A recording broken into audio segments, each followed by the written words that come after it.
Olá pessoal, estamos agora retornando aqui a mais um vídeo da nossa disciplina de avaliação de fenômenos e processos psicológicos 2, né? Dando continuidade, esse é o quarto vídeo, então estamos dando continuidade ao estudo do nosso texto lá do Anzier, intitulado O Conceito de Projeção em Psicologia. Lembrando, esse é o quarto texto, né? O quarto vídeo, né? Se você caiu de paraquedas aqui nesse vídeo agora, né? Se você não viu os vídeos anteriores, né, o que eu recomendo é pare esse vídeo, né, não continua, volta lá, assiste o primeiro, o segundo, o terceiro, e aí a gente pode efetivamente, você vai compreender melhor efetivamente o que a gente vai discutir aqui, ou a gente vai apresentar nesse quarto vídeo, né, nessa quarta etapa aí de estudo desse texto. Bom, de novo, né, para a gente não se alongar muito, mas só retomando um pouco do que a gente viu no último vídeo. No último vídeo a gente conversou um pouquinho sobre a evolução do conceito de projeção na obra do Freud, né? É aquilo que a gente já repeti várias vezes, né? Inclusive num outro vídeo lá, no primeiro que eu fiz sobre o conceito de projeção, né, sobre o fenômeno de projeção, que o Freud inicialmente ele vai identificar a projeção lá nos pacientes paranoicos dele, então ele vai identificar aquilo como uma coisa patológica, como sendo um dos elementos, né, constituintes da paranoia, e aí aos poucos, ao longo que ele vai continuando sua prática clínica e os seus estudos sobre o tema, ele vai percebendo que na verdade a projeção é um fenômeno básico de constituição do nosso psiquismo, né? Então ele para com essa ideia de que a projeção é especificamente um fenômeno patológico e entende que a projeção é um fenômeno normal, que acontece, inclusive necessário, né, e que para o bom funcionamento do nosso psiquismo, para o nosso bom funcionamento, para a nossa saúde mental, a gente precisa projetar, né? Se a gente não projetasse, a gente estourava, né? Imagina toda a pressão interna que nós temos por nossos conflitos, desejos, né, que foram reprimidos, que não foram realizados, que ficam lá tal, tentando sair de algum modo. Se a gente não bota isso para fora de alguma forma, né, se não sai via projeção, vai sair via sintomas, né? Vai sair aí via uma doença orgânica, por exemplo. Então, uma forma, inclusive a projeção, ela também é um mecanismo de defesa, tá? Um mecanismo de defesa do ego. A gente não vai chegar a estudar aqui a projeção como um mecanismo de defesa, porque não é esse o foco da nossa disciplina, mas entendo que a projeção também é um mecanismo de defesa do ego. Se a gente não projetasse, a gente estourava, né? A gente surtava, né? Ou a gente poderia ter uma esquizofrenia, né? Que é a fragmentação do eu. Então fragmenta o eu, porque a pressão é muito interna, a gente não consegue aguentar, fragmenta o eu e a gente surta, né? Então, para evitar o surto, um dos mecanismos de defesa que a gente inconscientemente utiliza é a projeção. Então a projeção ela tem um caráter saudável, né? Ela tem um caráter psicoprofilático, podemos usar esse termo, né? Então Freud ele vai chegar a essa conclusão: olha, projeção ela se manifesta sim, né, nas patologias, a gente vai encontrar nas patologias, mas ela se manifesta também e comumente, né, em estágios saudáveis, né, do indivíduo. Então, ela está aí o tempo todo, né? Então, na verdade, não é algo ruim. Então, essa foi a evolução aí, né, da concepção do conceito de projeção no Freud, né? Então, foi isso que a gente viu no último vídeo. E aí, a partir de agora, a gente vai dando sequência lá, né, no texto do Anzier, a gente vai para a quarta parte, onde a gente vai falar um pouquinho sobre a situação de testagem, né? Como é que é, então, a situação onde você aplica, né, esses métodos, ou esses testes, né? Embora a gente já tenha discutido aí que a melhor terminologia é método projetivo, esses métodos de investigação projetiva, né, por meio da projeção, mas também podemos chamar de testes projetivos, né, que é comumente o pessoal fala, né? Não tem problema. Então hoje agora, nessa quarta parte do texto, a gente vai estar vendo isso. Como que ocorre, então, essa situação de testagem, né? Então vamos lá. O que o Anzier vai estar colocando lá no texto? Ele vai dizer, então, né, e tem 4 situações de teste projetivo. Então, primeira coisa que ele vai estar se remetendo é em relação às características dessa situação de testagem, né? E aí ele vai colocar lá: é possível comparar a situação do teste projetivo com a situação psicanalítica, né? Como uma sessão psicanalítica, né? Uma sessão de avaliação, de aplicação de um método projetivo está muito próximo, né? Não vou dizer que é igual, mas está muito próximo ao que é uma situação de uma sessão psicanalítica, tá? O cliente é convidado a fazer associações livres, né? A diferença consiste na introdução de um material prévio e de um inquérito posterior. Vamos lá, como é que é uma sessão de análise, né? Tradicional, freudiana tradicional. O indivíduo chega, boa tarde, aperta a mão, por favor, senta no divã, né? Senta no divã, deita lá no divã. A pessoa deita lá no divã, o analista senta ali atrás dele, né? De costas para ele, ela pega o caderninho, e aí pode falar, né? Falar o quê? Falar o que você quiser, né? Associação livre, a pessoa é convidada a fazer uma fala desordenada, uma fala livre sobre aquilo que vem na mente dela naquele momento, né? Basicamente é isso, uma sessão de psicanálise. O que acontece numa testagem é exatamente a mesma coisa aqui, né? O indivíduo ele é convidado também a fazer associações livres. A única diferença é que tem dois elementos aí que não existem numa sessão de análise comum, que é o quê? A introdução. Deixa eu até botar uma canetinha aqui, né? Que é a introdução de um material, né, prévio, ou seja, vamos pegar lá o exemplo do Rorschach, né? Ou então lá do TAT, falando muito do Rorschach, vamos pegar lá o TAT, né? O teste da percepção temática. Eu apresento uma prancha, por exemplo, com um desenho de alguma coisa, uma pessoa deitada na cama debaixo de uma coberta. Pronto, é isso. Eu apresento, então eu dou um estímulo para a pessoa, né? O que numa sessão psicanalítica normal, tradicional, não há estímulo nenhum, né? Você simplesmente diz para a pessoa, por favor, deita aí e fala, né? Eu não fico dizendo fala sobre o seu pai, eu não fico dizendo fala sobre como é que foi a sua semana, ou diga fala como é que tá a tua relação lá com o teu chefe, né? Você não dá estímulo nenhum para a pessoa, você simplesmente diz deita e fala, né? Você, no caso o analista, né? Numa situação de testagem é diferente, né? Porque a gente, inclusive, né? A análise, ela é inclusive conhecida por durar anos aí, né? Então, no tempo do inconsciente, aí no tempo do indivíduo. Agora, aqui numa sessão de testagem, né, pelo método projetivo, de certo modo, é aquele dia ali. Claro, pode durar mais de uma sessão, pode ser várias sessões, não tem problema também. Mas, de certo modo, você tem um trabalho a cumprir, né, que é, no final, aí, de ter que dar um laudo, alguma coisa assim. Então, você estimula a pessoa a começar a fazer essa associação livre. E depois que tem esse estímulo, ou seja, com a introdução de material, uma folha em branco ou uma folha com tinta, um do Rorschach, ou um cartão com história, né, ou algum elemento para a pessoa ver ou ouvir, ou uma palavra, né, uma audição numa palavra, como é no caso lá do teste da associação de palavras do Jung, né. Após isso, então a pessoa ela vai fazer as suas associações livres, né, ela vai falar livremente, né, e depois disso existe um inquérito, tá?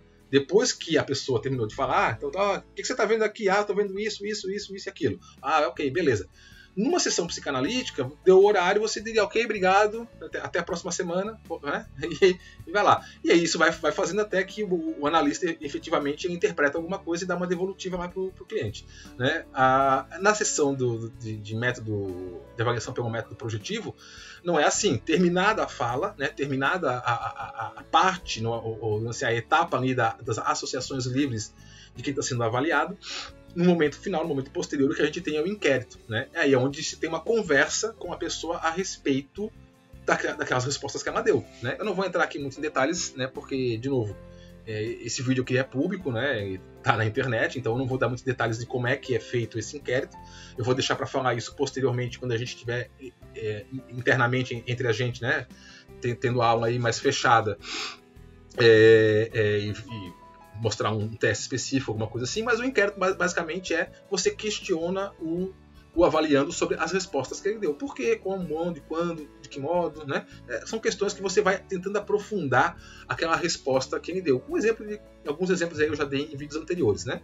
Então a única diferença, né, ela é como uma sessão psicanalítica, né? Então o indivíduo ele é convidado a fazer uma associação livre das primeiras coisas que vem na mente dele, bota para fora a primeira impressão, não pensa muito não, veio, põe para fora, né? O ideal é isso, nem pensar, não racionaliza, né? Só que para fazer isso a gente dá um estímulo, no caso, né, um material aí ambíguo, neutro, né, e posteriormente tem um inquérito, né, a gente faz umas perguntas sobre aquelas respostas que o indivíduo deu, tá? Então aqui, diferente das técnicas psicométricas, né, não há respostas pré-determinadas, certas ou erradas, a melhor resposta é a que vem primeiro à consciência. A gente já tinha falado isso nos 2 vídeos anteriores aí, né? Que a diferença dos métodos projetivos para os métodos psicométricos é que os métodos psicométricos existe uma resposta certa, né? Existe uma resposta, não vou nem dizer certa, né? Mas uma resposta esperada. Espera-se que o indivíduo faça lá num teste de atenção concentrada, por exemplo, né? Identificar, que fazem lá no Detran, de você identificar as plaquinhas lá, se é para a direita, se é para a esquerda, tá, né? Então, espera-se que o indivíduo, num tempo de, 2 minutos, identifique X números de placa, né? Para ser considerado uma pessoa adequada, que tem um bom nível de atenção concentrada, né? Por exemplo, ou memória, não lembro qual é os testes lá que se faz no Detran para tirar a carteira, que faz muito tempo que eu fiz, né? Então, espera-se uma resposta específica, né? E no caso aí dos testes dos métodos projetivos, não tem resposta considerada esperada, né? Certa, né? Inclusive, o que se pede para a pessoa que ela faça é que ela não pense muito. Né? Não é para você ver a imagem e ficar refletindo sobre o que eu poderia falar sobre essa. Não é para você ficar refletindo sobre o que você poderia falar sobre essa imagem. Porque a hora que você tá, não, deixa eu pensar, você já está se defendendo. É o teu ego dizendo assim, não fala, não, deixa eu sair. Né? É o teu aparelho psíquico ali já tentando bloquear que você se mostre, né? É o teu superego ali tentando evitar que algum desejo, que algum conflito aflore. Então, o que se pede, o que se recomenda, né? O que se sugere, não, se pede mesmo que o avaliando faça viu, veio uma resposta na mente, fala logo. Por mais bizarro, por mais esdrúxulo, por mais estranho que possa parecer, fala o que vem primeiro, né? Porque essa primeira reação é aquela tentadinha ali do inconsciente de escapar ali das censuras do ego, das censuras do superego e efetivamente se manifestar. Então é isso que nos importa, né? É isso que nos interessa, é isso que a gente quer, né? Então a melhor resposta não é uma resposta pensada, a melhor resposta é aquela resposta automática, a que vem imediatamente após o estímulo, né? Bom, então, assim, a situação de testagem projetiva na situação de testagem projetiva, existem duas características marcantes. Então, uma coisa que é marcante ali, que é diferente das testagens psicométricas, né? A liberdade de expressão e a liberdade de tempo, né? Foi aquilo que eu estava falando antes. Não tem resposta certa. Então, eu não espero nada. Mas o que você quer que eu fale? Eu falo o que você quiser. Né? Mas o que você quer que eu diga? Não, diga o que você quiser, o que você... Né? Não, eu não tô vendo nada. Então tá bom, então não tá vendo nada.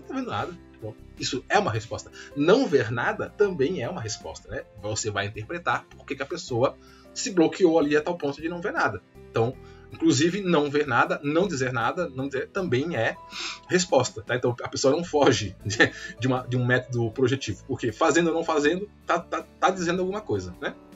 Então, existe uma total liberdade de expressão e a outra coisa é uma total liberdade de tempo, tá? Foi aquilo que eu falei, existe sim, olha, vamos fazer em uma sessão, duas sessões. Às vezes, né, você, por exemplo, não é que não tenha um limite de tempo, vamos supor, amanhã depois vocês estão na clínica aí, alguma coisa, né, trabalhando, ou, sei lá, por um convênio, alguma coisa nesse sentido, e você tem é 1 hora, por exemplo. Então, o teste tem que ser dentro dessa 1 hora, né? Mas não é, por exemplo, como é numa avaliação psicométrica, que é mais ou menos assim, você tem 2 minutos para ver, né? Então, ok, vou cronometrar tempo aqui, deu, encerrou. Então, não existe isso, né?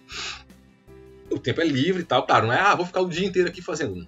Não é isso, né? Inclusive, se você identifica que a pessoa está passando muito tempo, e dependendo do teste também, né, você até pode falar para a pessoa, olha, se estender muito, a gente vai marcar uma outra sessão para terminar. A gente pode fazer isso? Pode, tá? O próprio Rorschach, por exemplo, nos áureos tempos, antigamente, quando eu aplicava o Rorschach, não era muito comum, tá? Não é uma coisa que acontece sempre, mas chegou a acontecer uma vez ou duas comigo de você informa a pessoa primeiro, a gente tem 1 hora aqui para ficar fazendo isso e tal. Se extrapolar esse tempo, a gente para, a gente encerra e a gente marca numa outra sessão e continua numa outra sessão. Dá para fazer? Dá para fazer, tá? Então, porque a pessoa tem liberdade de tempo, tá? É claro que não vou ficar 20 anos ali projetando, não é isso, mas né, não é uma coisa cronometrada como é na maioria dos testes psicométricos, tá? Então, apesar do tempo livre, o que eu estava falando, né, a investigação ocorre em poucas sessões, por isso o sujeito precisa ser estimulado a associar, né? É livre, sim, não tem tempo, não, né? Mas também não vamos ficar aqui, porque aí vira sessão de análise, né? Aí vira análise, vira terapia. Então senta aí e começa a associar livremente. E vamos aí até 1 hora. 1 hora eu interpreto aí, né? Então não é assim, né? Então é livre, o tempo é livre, mas vamos lá, né? Tem 1 sessão, 2 sessões, 3 sessões aí no máximo pra gente fazer isso. Então a pessoa precisa ser estimulada a dar essa resposta. Por isso que tem aquela introdução de um material ali para favorecer que a pessoa projete, né? Então, como é que esse estímulo aqui para que a pessoa comece a associar? Com a apresentação de um material desencadeador, ou seja, um material esse que precisa ser o mais ambíguo possível. A gente já viu alguns exemplos, né? Eu já dei alguns exemplos aí em outros vídeos, mas, de novo, só para título de ilustração mesmo, tem essa imagem aqui do lado, né? E aí, infelizmente, eu não estou vendo vocês, eu não tem como eu fazer uma troca de ideias aqui com vocês, né? Eu vou só fazer o vídeo, não tem como eu conversar muito. Mas aí eu pergunto para vocês, né? Se a gente tivesse ao vivo aqui seria mais fácil, mas aqui com o vídeo, o que você está vendo nessa imagem, né? Já viram alguma coisa nessa imagem? Essa aqui é bem mais ambígua, né, do que as outras que eu já mostrei. De novo, isso aqui não é de teste nenhum não, tá? Isso aqui é da internet, isso aqui é só uma imagem aí engraçadinha pegada na internet, mas é que serve como esse exemplo aqui. Bom, pra gente não perder, pra gente não avançar muito no tempo, né? Tem 3 perfis aí. Você conseguiu ver 3 perfis de rosto. Você viu os 3 perfis de rostos? Né? Tô dando um tempinho aqui. Bom, vamos lá, pra gente não passar muito no tempo. Me diga se você conseguiu ver os 2 rostos humanos e o rosto do gato. Você conseguiu ver? Talvez não tenha conseguido, então vamos lá. Onde é que está o primeiro rosto? Né? O primeiro rosto está aqui, ó, nessa parte branca. Essa aqui é fácil, provavelmente você conseguiu ver, né? Aqui é a região onde estariam os olhos, né? Aqui o nariz, aqui o lábio superior, né? o lábio inferior, então aqui está a boca e aqui o queixo. Então é um rosto de lado. Acho que agora, quem não tinha conseguido ver antes, já conseguiu ver agora.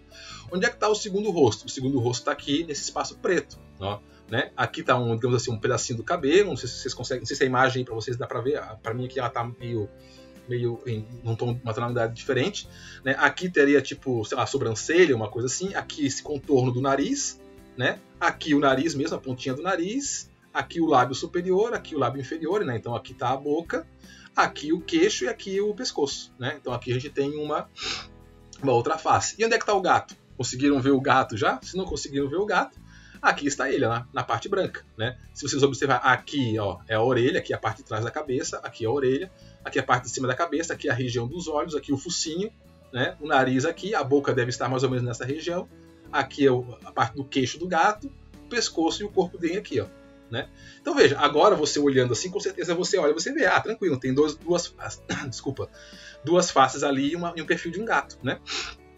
Mas antes você não estava vendo. Se eu não desse para vocês, talvez vocês vissem outras coisas que eu não sei o que é, né?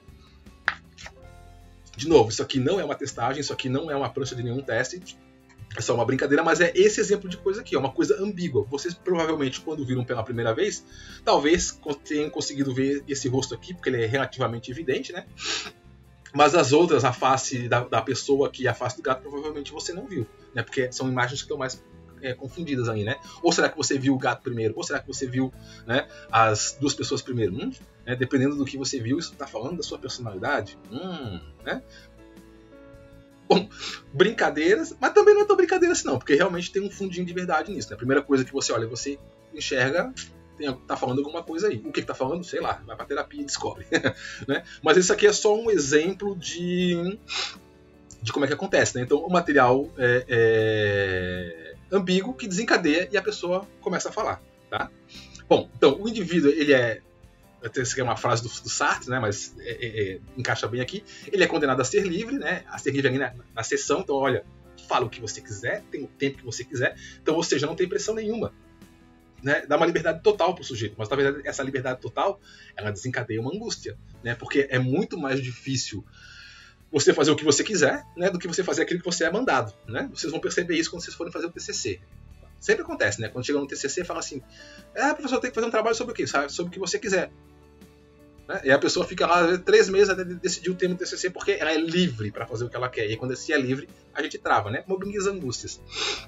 Então aqui, né, o indivíduo ele é livre, né, a revelar os seus desejos, o que mobiliza a angústia no indivíduo devido à emergência de seus desejos internamente proibidos. É isso, né? O que eu tenho que fazer? Faz o que você quiser. Qualquer coisa? Sim, qualquer coisa. Qualquer coisa mesmo? Qualquer coisa mesmo. Nossa, oi, como? A pessoa trava. Trava por quê? Porque ela está acostumada a se reprimir e a ser reprimida. Né? A partir do momento que você chega para ela e diz, não, fala o que você quiser. Mas qualquer coisa que vem à minha mente, sim, qualquer coisa que vem à sua mente. Mas se for um palavrão, se for fala o que você quiser. Né? A pessoa tem um pequeno choque ali. O ego da pessoa tem um pequeno choque. Né? Como assim eu posso fazer exatamente o que eu quiser, do modo que eu quiser, e não vou ter censura nenhuma? Então isso mobiliza a angústia da pessoa, e isso já faz parte da testagem, tá? É feito justamente para começar a mexer lá dentro do indivíduo, para ele já ir sentindo essa pressão, essa angústia, e esses elementos saírem, né? Então o examinador, né, quem está aplicando aí a testagem, no caso, adota no momento da testagem a mesma atitude de neutralidade característica do psicanalista, entendeu? Vai ter o estímulo é a prancha, é o protocolo de que você está aplicando o teste. O estímulo não é você, tá? Não é você que tem que ficar, então, vê, vai lá, o que você está vendo? Não, você não vai fazer nada disso. Você vai ser o mais neutro possível, igual um psicanalista. Chega lá, bom dia, aperta a mão, deita no divã e fala. É a mesma coisa aqui. Você, bom dia, boa tarde, senta aí, por favor, ó, o teste funciona assim. Essas são as instruções. Ah, mas você poderia... Não posso. O teste... Faça um teste, né? Você não tá ali para ser amigo da pessoa, você não tá ali para bater uma conversa com ela, você tá ali para ser neutro, né? Então você assume bem a postura aí de neutralidade que o psicanalista normalmente assume numa sessão de análise, né? A situação de transferência também ocorre, e ocorre mesmo, tá? Por isso é importante que o examinador deixe claro que é uma situação de avaliação temporária e que não irá cuidar, entre aspas, aí, né, posteriormente do examinando. Isso aqui, gente, desconsidera um pouco. Então é o seguinte... Isso aqui, o Anzier escreveu isso aí é um modelo europeu, modelo norte-americano, onde é muito comum, né, por exemplo, a pessoa que está fazendo a terapia ou que está fazendo a análise de alguém, ele não faz a avaliação, ele encaminha para outro profissional fazer. Então, por exemplo, eu estou lá fazendo terapia com alguém e tal, e aí, de repente, eu percebo que a pessoa precisa de uma testagem, uma avaliação, ou até para começar mesmo, né? Antes de começar eu já faço a avaliação, mas eu não faço essa avaliação, eu encaminho para um profissional específico, um avaliador, né? Alguém que faz a avaliação psicológica mesmo, para ele fazer a avaliação, né? E aí acontece isso, ó, embora você vai ter uma relação de transferência ali momentânea, pequena, você vai descobrir coisas sobre mim, não é mesmo? E você fica com uma cara de paisagem para a pessoa, porque ela tá tentando te seduzir ali, né? Ela tá tentando rolar uma transferência. Doutor, não vai descobrir coisa, se tiver alguma coisa muito estranha aí, por favor, hein? Me avisa, tal. E você continua com aquela cara de paisagem para ela dar aquele sorrisinho amarelo, né? Por favor, senta aqui, vamos lá, né? Explica para ela que, olha, independente do que vier aí, tal, você não vai continuar atendendo ela. Quem vai continuar atendendo ela é o analista dela, é o psicanalista dela. Terapeuta, psicólogo, que seja. Mas isso aqui, gente, é uma coisa que é mais comum na Europa, nos Estados Unidos. Aqui no Brasil a gente não tem esse costume de fazer isso. Aqui é a própria pessoa que é o terapeuta, que é o analista, né, que é o psicólogo, é a pessoa que faz a avaliação. Não é muito comum não, sabe, a gente encaminhar para outra pessoa avaliar. É feito também, tá? Acontece, ocorre. Então, se um dia vocês forem esses profissionais que façam só avaliação, tomara, né, que viva só disso, você pode fazer isso, mas via de regra, geralmente você vai fazer a avaliação dos teus próprios clientes, tá? Então é óbvio, né? Como eu já falei, provavelmente até já deve ter uma transferência, ou vai rolar uma transferência aqui, né, no processo de análise. Muitas vezes a pessoa, até para baixar um pouco essa ansiedade, essa tensão que ela está sentindo, ela vai tentar te dar uma seduzida ali, né? Doutor, olha lá, hein? Olha lá o que você vai descobrir de mim e tal, né? E aí, de novo, né? Você assume a postura neutra do psicanalista. Você está com medo que se descubra alguma coisa sobre você? É isso, entendeu? Você não é ser grosso, né? Não é dar patada na pessoa, cala a boca aí, você tá aí, não é isso, né? Mas você não vai cair na tentação de, sim, claro, a gente vai descobrir, mas não se preocupa não, qualquer coisa que a gente descobrir aqui a gente trata depois. O cara já te pegou ali, né? O inconsciente ali do avaliando ali, da pessoa que está sendo testada, já montou no teu inconsciente, né? Pronto, já tá dominando a sessão. Então lembra-se que quem controla uma sessão, nesse caso da testagem aqui, é você, tá? Talvez lá na sessão da análise, o analista que controla a sessão é o analisando, tal, aí, né? Não vamos entrar para a parte clássica aí da psicanálise, né? Mas quem está controlando a sessão aqui é você, então você mantém bem esse controle. Saiba que vai rolar uma tentativa, sim, tá? De uma sedução, porque, antes de tudo, né, a pessoa está ansiosa, ela está com medo, ela está sendo avaliada, né? Existe toda uma aura, todo um mistério aí em torno da avaliação, do psicólogo que vai descobrir coisas que ninguém sabe, né? E é verdade, a gente descobre mesmo, né? Ainda mais fazendo esses testes, essas avaliações. Então é óbvio que a pessoa está assustada, ela está com grau de estar assustada. Mas isso é bom, isso é desejável, tá? A pessoa ela tem que estar com um nível adequado de angústia para poder se submeter a essa sessão de avaliação, porque é essa angústia que vai mobilizar os conteúdos, tá? Agora, é óbvio, ela não pode estar num nível de angústia tal que trave tudo, né? Que aí também não vai sair nada. Então, por isso que isso aqui é um pouco de arte, tá? Com o tempo, de tanto fazer, você vai pegando a expertise ali, né? De como proceder o bom estado de ansiedade, né? Que a pessoa tem que estar para fazer uma avaliação desse tipo. Tá? Ela não pode estar totalmente solta, do tipo, isso aqui é palhaçada, vou falar qualquer coisa aí e deu, né? Não é isso aí, mas também ela não pode estar ali tensa, né? Que não sai nada. Então você tem que efetivamente deixar ela num leve grau de ansiedade, num leve grau de angústia, para que esses conteúdos estejam mobilizados e na hora que você apresenta ali, né, o elemento ambíguo, a prancha, o desenho, o que seja, aquilo que já está mobilizado sai mais fácil, né? Mas, assim, então, claro, e é óbvio que para isso acontecer, tem que ter uma transferenciazinha, a pessoa tem que estar confiando em ti. Se ela não confiar em você, isso não sai, né? Então, vamos lá. Então, segundo além da situação da testagem ali, então aí o Anzier, o segundo aspecto, né, esse processo da realização da avaliação pelo método projetivo, ele vai estar falando sobre os efeitos, né? Então, a situação ambígua e livre da testagem projetiva torna a situação vazia, é isso, né? E é esse vazio que causa esse grauzinho aí de ansiedade, de angústia que a pessoa sente ali quando ela vai ser avaliada. Tem um grilo aqui, não sei se está ouvindo aqui no microfone. Vazio que o sujeito não consegue preencher com as aptidões ou inteligências, e sim com recursos profundos da sua personalidade, né? Então, a situação da testagem, ela vai causar esse grau de ansiedade, ela vai causar esse grau de angústia e vai levar ela a essa sensação de um vazio. Só que esse vazio ela vai tentar preencher. Lembra da Gestalt, né? Aquele vídeo que eu fiz que bosta um círculo lá, interrompido, que eu digo, olha, a gente sempre vai fechar, sempre vai tentar fechar a Gestalt. É isso. Essa situação da testagem, ela vai ser levada a criar esse vazio, né? Você apresenta um estímulo para a pessoa e diz assim, me diga o que você vê. Aí ela assim, é para eu ver o quê? Aí você responde o que você quiser. E fica com uma cara de paisagem. Cria uma situação meio tensa ali. E essa situação meio tensa, a pessoa fica desconfortável. A pessoa fica levemente desconfortável numa situação de testagem de método projetivo. E é essa situação de desconforto que vai fazer com que a pessoa tente, entre aspas, né, tampar aquela situação, resolver aquela situação e tenta dar uma resposta. Só que essa resposta, até pelo tipo de situação que está sendo criada ali mesmo, ela não vai ser de base cognitiva, né? Ela não vai ser com base de aptidão. Então, como ela não consegue dar uma resposta racional para a coisa, o que vai começar a eclodir, né? Porque já está mobilizada ali desde o começo da produção. Vocês vão ver quando a gente for falar sobre como fazer uma testagem e tal, né? Como é que você vai preparando o indivíduo para isso. Esses recursos aí do inconsciente já vão estar meio mobilizados, aí simplesmente vão sair mais fáceis, né? Então essa situação vazia desperta no indivíduo angústias e a regressão e as ansiedades que eu estava falando agora, né? Então você coloca o indivíduo numa situação meio tensa, né? Como está regredida, né? Um pouco regredido. E os próprios estímulos, como é esse exemplo aqui, ó, de novo, isso aqui não é nenhum teste psicológico, isso aqui é só uma imagem que eu tirei da internet aí, tá? Mas é isso aqui, ó. Essa aqui é uma situação bem típica, né? É uma imagem que, se acredito eu, que vocês devem estar vendo, ou, né? Aí vamos ver agora as minhas projeções aqui, né? Mas eu acho que vocês devem estar vendo aí um pássaro, né? Tipo um corvo, né? Aqui o bico do pássaro, com esse olhar aqui, com o olho meio fechado, meio maligno, meio terrífico, meio... Opa, não, voltei, pera, opa, né? Viu? É mais ou menos assim que acontece na sessão. Ou então aqui, ó, um osso aqui do quadril, né? De uma pessoa que deve ter morrido, porque... Entendeu?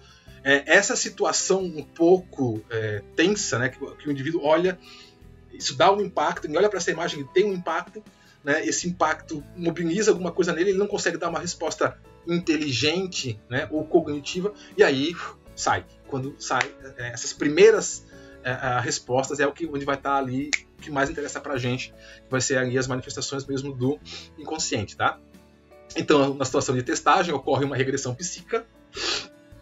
De novo, né, essa regressão ocorre porque o indivíduo ele é colocado numa situação meio tensa, numa situação meio de ansiedade, então ele vai regredir aí uma postura, não vou dizer mais infantil, mas um pouco, né, desses primeiros estágios aí, que é o que a gente quer, que é para efetivamente mobilizar o inconsciente, né? Então ocorre a regressão psíquica, na qual a psicanálise distingue 3 aspectos, né? Um aspecto formal, um aspecto cronológico e um aspecto utópico, tá? Então, regressões do aspecto formal, regressões do pensamento formal para o pensamento de imagens, né? Você vai estimular a pessoa a falar sobre a imagem e não a racionalizar sobre a imagem. Não é para você me dizer, com exceção ali, por exemplo, do TAT, onde a pessoa vai ser convidada a contar uma história, né? Mas nos outros testes, a pessoa não é para me explicar o teste, me explicar a prancha ou me dar uma resposta. Não, me diz o que você vê, né? Então você força a pessoa a ela aí voltar lá a regredir inconscientemente isso, tá? Psiquicamente falando, não conscientemente, né?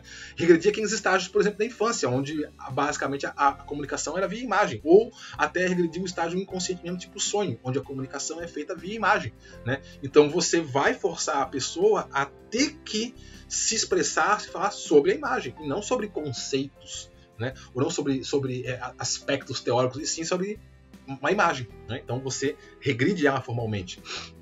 Um aspecto cronológico, né? Então, a regressão da fase adulta à primeira infância, e no caso da criança, há regressões aos primeiros estágios de desenvolvimento, né? De novo, até mesmo pela própria postura, pela própria posição, pelo próprio, entre aspas, rito ali na hora de fazer a testagem, né? Eu estou te avaliando, né? Eu vou dizer que você é. Você se coloca numa postura de superioridade sobre a pessoa. Então a pessoa automaticamente, mesmo que ela não queira, ela já regride lá para a infância, naquele momento onde ela era submissa aos pais, né?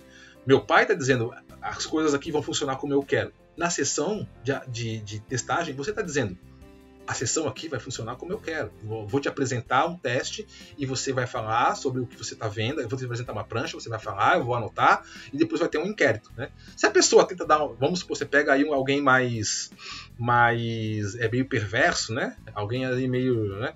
E se eu não quiser responder o teste, então a gente já encerra agora, acabou, pronto. Não, doutor, peraí. Você quer fazer ou não quer fazer? Né? Às vezes você tem que ser um pouco incisivo. Você tem, de novo, né? Você tem que demonstrar para a pessoa que você está no controle. Aquela é uma situação de testagem, não é uma situação de amizade. Vocês não estão ali batendo papo, não é terapia. Você não está ali para, você está ali para testar a pessoa. Você está ali para avaliar a pessoa. É um processo de avaliação, leve a sério, entendeu? Você não precisa ser tão, de repente, tão duro como eu demonstrei aqui agora. Mas você coloca a pessoa numa posição de desigualdade, tá? Ela tá numa posição inferior a você, que vai estar lá controlando a sessão, controlando aquela atividade de avaliação. Então, nesse momento, quando você está sendo submisso a mim, eu estou mandando você fazer isso, e você vai fazer o que eu estou mandando, automaticamente a pessoa regride aos primeiros momentos da infância, onde era assim. Teu pai mandava e você obedecia, né? Né? Afinal de contas, o pai só olhava e você dizia sim, senhor, né? É mais ou menos essa questão aqui desse aspecto cronológico, tá? E o aspecto tópico, né? Ou seja, a regressão do ego para o id. Porque o que nos interessa aqui é o inconsciente, não a consciência. Então eu não quero saber. Apesar de também ter elementos, né, do ego que são inconscientes, mas o que vai nos interessar mesmo aqui, é a descarga do id, né, que é a saidinha do id. Então a regressão do ego para o id, a descarga pulsional não ocorre mais no nível motor, mas sim no nível alucinatório, né? Então, como na alucinação, como no devaneio, como no sonho. Aliás, o que você pede que a pessoa faça, né, é isso aqui, ó. Você pede para ela devanear um pouco, né? Você não vai pedir para ela alucinar, você não vai pedir para ela sonhar, você vai pedir para ela devanear um pouco. Então, basicamente, esse regresso tópico você tenta, não é que você tenta, né? A própria situação ali vai levar, o próprio material ambíguo que você vai apresentar para a pessoa, o ego não vai conseguir dar uma resposta que vai incomodar o ego. E o ego se incomoda, ele sai e o id vem, né? E o id aflora ali. Então você regride a uma situação onde não é tanto os aspectos da consciência que estão controlando ali aquele indivíduo naquele momento, mas são os aspectos do inconsciente que começam a se manifestar com mais intensidade. Até porque, perante uma situação ambígua, perante uma situação onde a racionalidade não funciona, eu não quero uma resposta racional, eu quero a primeira coisa que vem à tua mente, o ego não sabe o que fazer, porque o ego é racional, o ego é a razão, né? Então, quando você diz eu não quero a resposta racional, eu quero a outra, o ego dá o tilt e aí o id vem, né? O id se manifesta. Então, são esses três aspectos aqui, esses três tipos de regressão, né, que ocorrem ali no meio durante um processo de testagem por meio dos métodos projetivos, tá? Então, essa regressão psíquica varia de acordo com o teste projetivo utilizado. É claro, né? Então, assim, tem testes que são mais profundos, tem testes que são menos profundos. Foi aquilo que eu estava falando. O mais profundo de todos vai ser o Rorschach, sem dúvida alguma, né? Então, assim, tem testes onde isso aqui acontece bastante. É muito... Você vê que o indivíduo realmente regride bem, né? Volta bem. Inclusive, às vezes, você tem até que... De novo, né? Aquilo que eu falei, você tem que ter um controle da sessão, mas você tem que deixar claro que quem está mandando ali é você e tal, mas você, óbvio, né, você tem que ter o acolhimento, você tem que ter aquela continência, né, do indivíduo, e você tem que estar preparado para o indivíduo que possa regredir demais, né, e de repente você também tem que trazer ele de volta depois, né. Bom, não vou falar muito agora sobre isso, eu posso comentar num outro momento, mas eu tive um caso uma vez de uma testagem de um indivíduo que regrediu bastante durante uma sessão de Rorschach, né? E tipo assim, depois que acabou a sessão do Rorschach, tipo assim, a gente teve que... Tudo bem, né? Como é que você tá? Vamos voltar, né? Vamos, então, respira, vamos lá, tal. É normal acontecer? Não é normal acontecer. Geralmente isso aqui é a nível inconsciente, a nível né? É quase imperceptível para o sujeito, mas algumas vezes pode mobilizar mesmo, né? Pode mobilizar bastante, né? Imagina lá você, por exemplo, não vou de novo falar, não vou falar aqui porque aqui está aberto, mas você apresenta de repente uma prancha lá para um TAT, a prancha do TAT para o indivíduo contar uma história, e de repente aquela prancha lá é exatamente uma cena de sei lá, de alguma violência que essa pessoa tenha sofrido no passado. Pô, na hora a pessoa regride, aquilo tudo volta e a pessoa às vezes chora ali, desaba ali, enfim, isso você tem que, dependendo da situação, às vezes para a testagem, acolhe, né? Pode acontecer? Pode acontecer, tá? Então, de novo, essas situações aqui vão variar de teste para teste. Depois, vocês aí na prática, né, profissional de vocês, quando vocês se forem trabalhar com isso, tiverem contato com isso, vocês vão ver que tem testes que é mais superficiais e tem testes que são mais profundos, né? Tem testes que vai lá no fundo, né? Vai na veia, né? Vamos dizer assim. E aí você escolhe também, né? Na hora que você vai escolher que tipo de avaliação você vai fazer com o sujeito, e tudo isso você leva em consideração na hora de montar ali teu processo de avaliação. Certo, gente?